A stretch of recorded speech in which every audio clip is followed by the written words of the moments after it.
Blessings, blessings, blessings. Welcome, my listener, to this amazing channel.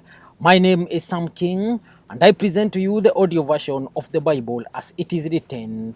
Kindly let us subscribe and share with our friends as we celebrate the good news of our Lord Jesus Christ. And today we will look into the book of Deuteronomy, chapter number 22, and I read. If you see your fellow Israelite ox or sheep straying, do not ignore it, but be sure to take it back to its owner. If they do not live near you, or if you do not know who owns it, take it home with you and keep it until they come looking for it. Then give it back.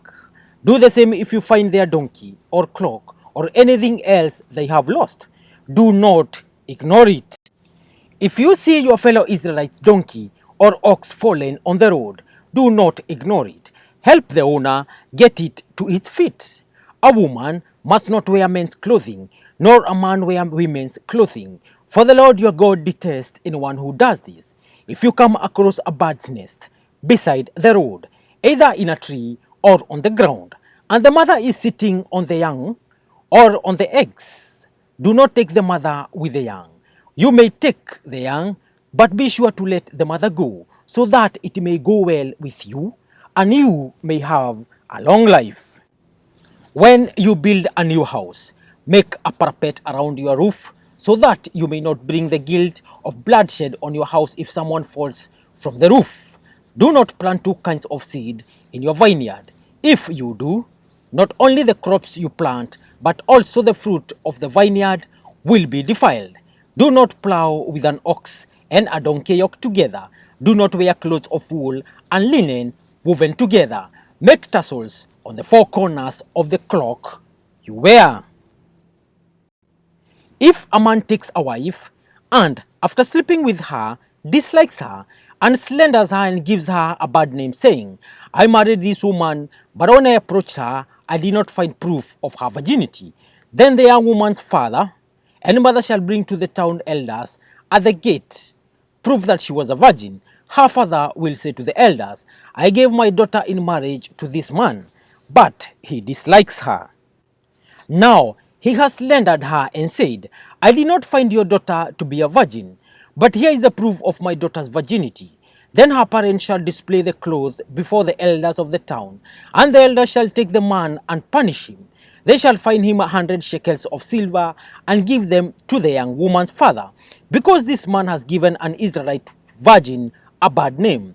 She shall continue to be his wife. He must not divorce her as long as he lives.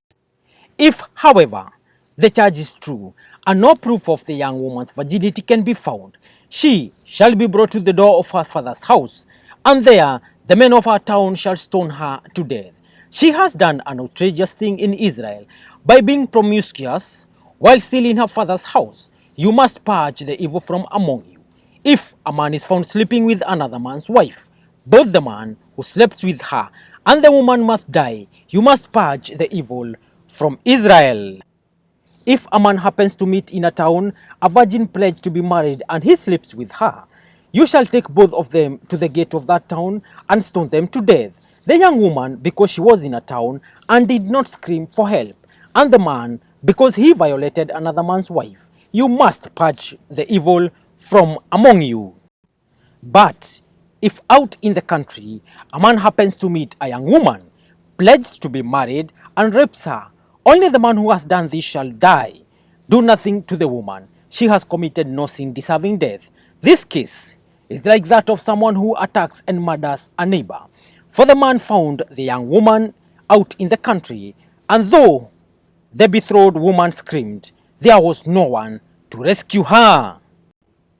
If a man happens to meet a virgin who is not pledged to be married and rapes her, and they are discovered, he shall pay her father 50 shekels of silver. He must marry the young woman, for he has violated her. He can never divorce her as long as he lives. A man is not to marry his father's wife. He must not dishonor his father's bed. Thank you, listener. That marks the end of today's presentation. Kindly let us remember to subscribe. And as I sign out in style. Peace.